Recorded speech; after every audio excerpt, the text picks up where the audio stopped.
अस्सलाम वालेकुम व्यूअर्स, आप देख रहे हैं फरी आइडियाज़। आज स्टिचिंग क्लास के दूसरे लेसन से शुरू करते हैं। पहला लेसन कंप्लीट हो चुका है और जिन्होंने मेरी वीडियोस नहीं देखी वो स्क्रीन पर ऊपर आपको नज़र आ रहा होगा और डिस्क्रिप्शन पर भी उसका लिंक डाल दिया है मैंने, जाकर ज़रूर देखें। वो भी बहुत बेसिक पॉइंट था, सब आप ज़रूर उसको भी देखें और फिर दूसरी क्लास को आप ज़रूर देखें। अभी जो दूसरी क्लास है वो क्लास ये है कि आपकी परफेक्शन, आपकी प्रैक्टिस आपने कैसे करनी है। जो बिल्कुल न्यू होते हैं स्टिचिंग में, जो बिल्कुल न्यू लोग होते हैं उनके लिए प्रैक्टिस बहुत ज़रूरी होती है। उसके लिए आप अखबार, ब्राउन पेपर्स, किसी भी पेपर्स का इस्तेमाल कर सकते हैं जो आपको बहुत कम वक्त में बहुत अच्छी प्रैक्टिस करवा सकता है, बजाय इसके कि आप फौरी तौर पर कपड़े पर शुरू हो जाएं। अच्छा जी, ये मैंने अखबार भी ली हुई है और उसके अलावा एक पेपर मैंने सामने रखा है। आपने पेपर लेना है ब्राउन पेपर, स्टेशनरी वाली शॉप से आपको मिल जाएगा। 6-7 रुपये का ये पेपर है। चंद पेपर्स में आपकी परफेक्ट प्रैक्टिस हो जानी है और आप फिर कपड़े पर कभी भी मिस्टेक नहीं कर सकते। पहली बात ये कि जिनको शौक़ है उनके लिए तो ये काम बहुत आसान है, और जो करना चाहते हैं, यानी कुछ लोग ऐसे हैं जिनको थोड़ा शौक़ नहीं होता लेकिन वो करना भी चाहते हैं, उनके लिए ही बना हुआ है कि प्रैक्टिस बहुत ज़रूरी है। हर चीज़ में प्रैक्टिस बहुत ज़रूरी है जी। आपको हर काम से पहले प्रैक्टिस करना लाजमी है। पेपर मैंने इसीलिए सामने रखा है कि आपने एक पेपर लेना है, घर में फारिग बैठे हुए हैं, कोई काम नहीं कर रहे, बस यूँ स्टिल आप बैठे हैं नीचे, पेपर अपने सामने रखें और आप अपनी मर्ज़ी से उसके ऊपर लाइंस लगाना शुरू करें। अपनी प्रैक्टिस के लिए आपने इस तरह उसके ऊपर लाइंस लगाना शुरू करनी है। मेरी तो काफ़ी अरसे बाद मैं ये पेंसिल और पेपर यूज़ कर रही हूँ। थोड़ा बहुत मेरा हिल रहा है पेन, लेकिन आपका स्टार्ट में बहुत हिलेगा। बहुत आपने ऐसे करना है कि बस जब अपनी परफेक्शन के लिए सीधी लाइन जब आपने लगानी है तो आपने अपनी लाइन को सीधा करने की कोशिश करनी है। बस किसी भी तरीके से मार्कर सीधा रखें, उल्टा रखें, आपने अपनी लाइन को सीधा करने की कोशिश करनी है। ये पहला पॉइंट हो गया। जब इसका मकसद क्या है? इसका मकसद ये है कि जब आपका हाथ बैठ जाएगा, आप अगर पेन से सीधी सिलाई लगा रहे हैं तो आप तो मशीन से लगाने का कोई मसला ही नहीं होगा, आपको कभी भी कोई टेंशन नहीं होगी। पहला काम तो आपने ये कर लिया। ये आपका फ्री हैंड वर्क है, ये सबसे पहली क्लास आपकी है, इसको बहुत ज़रूरी है करना। फ्री हैंड आपने ये अपना काम करना है। उसके बाद स्केल आपने लेना है, स्केल की मदद से आपने अपनी लाइंस लगानी शुरू करनी है। स्केल पकड़ना है और स्केल को आप रखें और उस स्केल की मदद से आपने लाइंस लगानी है। काफ़ी सारी लाइंस जब आप अपने पेपर पर लगा लेंगे, बिल्कुल स्ट्रेट लाइंस आपने लगानी है। कोशिश करनी है कि आपकी लाइंस बिल्कुल सीधी हों, इस तरह। ये आपकी आ गई दूसरी प्रैक्टिस। नंबर 1 प्रैक्टिस आपकी फ्री हैंड है, ये आपकी दूसरी प्रैक्टिस आ गई। जब आपने ये वाली प्रैक्टिस करनी है तो उसके बाद आपने क्या करना है कि ये जो स्केल पर लगी हुई लाइंस है ना, इन्हीं पर आपने सीधी सिलाइयाँ लगानी है। कोशिश करना है कि इस लाइन से आपकी सिलाई ना इधर जाए ना इधर जाए, तब आपकी सिलाई बिल्कुल सीधी हो सकती है और आप कपड़े पर भी बिल्कुल सीधी सिलाई लगा सकते हैं। अच्छा जी, जो तीसरा हमारा मेथड है वो ये है कि आपने कोई भी पेपर लेना है, ब्राउन पेपर ले लें, न्यूज़पेपर ले लें, कुछ भी अगर आप लेते हैं तो उस पर फ्री हैंड सीधी सिलाई लगाना शुरू करें। ये आपने रखी मशीन। अब आप थोड़ा सा ना तरीक़ों को ज़रा नोट डाउन कीजिएगा, ये चीज़ें बहुत इम्पॉर्टेंट होती हैं। जैसे कि मैंने आपको शुरू से फिर मैं बता देती हूँ।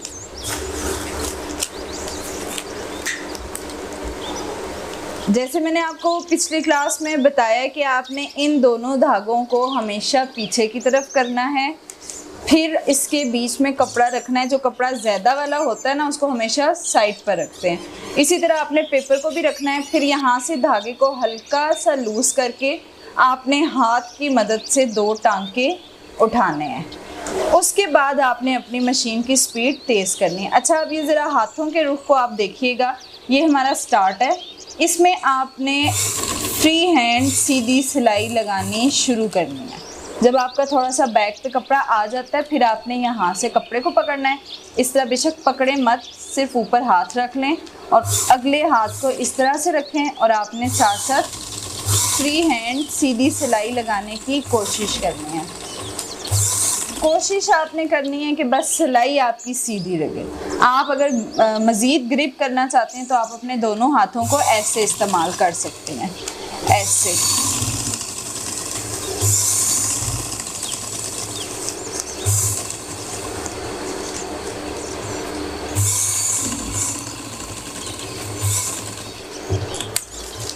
ये हो गई आपकी तीसरी प्रैक्टिस। आपने अपनी सिलाई बिल्कुल सीधी करने की कोशिश करनी है। आप एक दिन प्रैक्टिस करें, आप दूसरे दिन प्रैक्टिस करें, जितनी सिलाइयाँ लगा सकते हैं। 5 मिनट, हार्डली 5 मिनट की आपकी ये रोज़ की प्रैक्टिस है और फिर आप देखिएगा कैसे आप अपना वर्क सीखती हैं। अगर आप स्कूल कॉलेजेस में जाकर सीखते हैं तो वहाँ पर ना यही सारे मेथड आपको करवाए जाते हैं।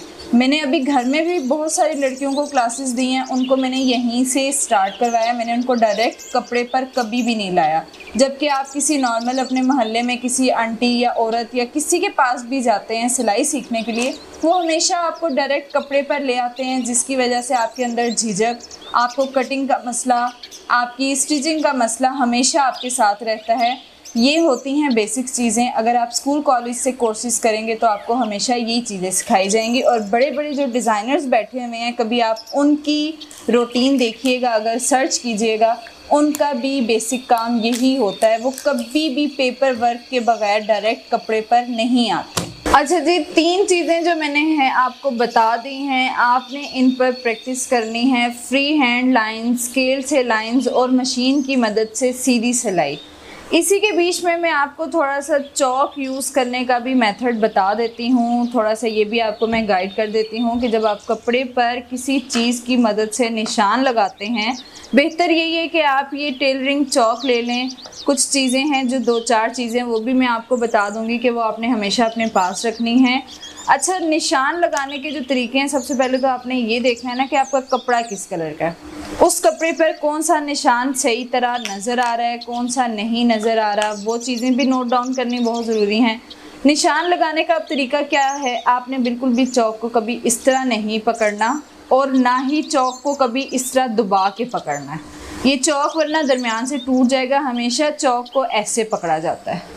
ये चौक का तरीका है। फिर जहाँ आप निशान लगा रहे हैं वहाँ पे आपने निशान लगाना है। हमेशा ये कॉर्नर्स बने हुए हैं इस चौक के, ये 4 कॉर्नर्स होते हैं। आप इधर से अगर निशान लगाते हैं तो ज़्यादा बेहतर है, कॉर्नर्स यूज़ करें अगर तो वो ज़्यादा बेहतर है। आप ये कॉर्नर से निशान लगाना शुरू करें।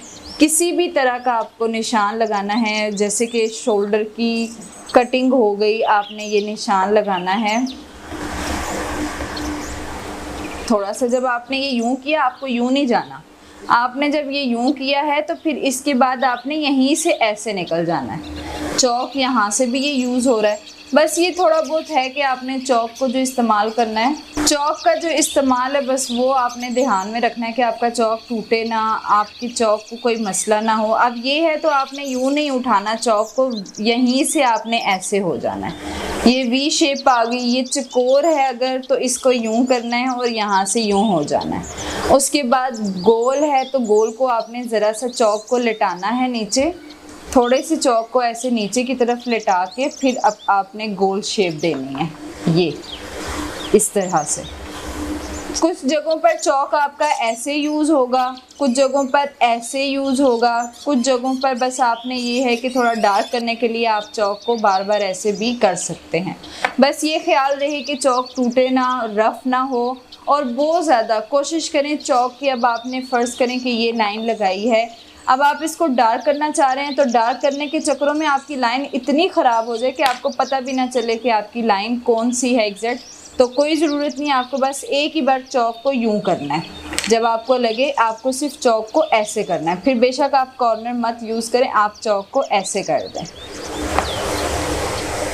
ओके जी, आज की क्लास तो हुई ख़त्म। इंशाल्लाह नेक्स्ट क्लास में मिलते हैं। अल्लाह हाफिज़।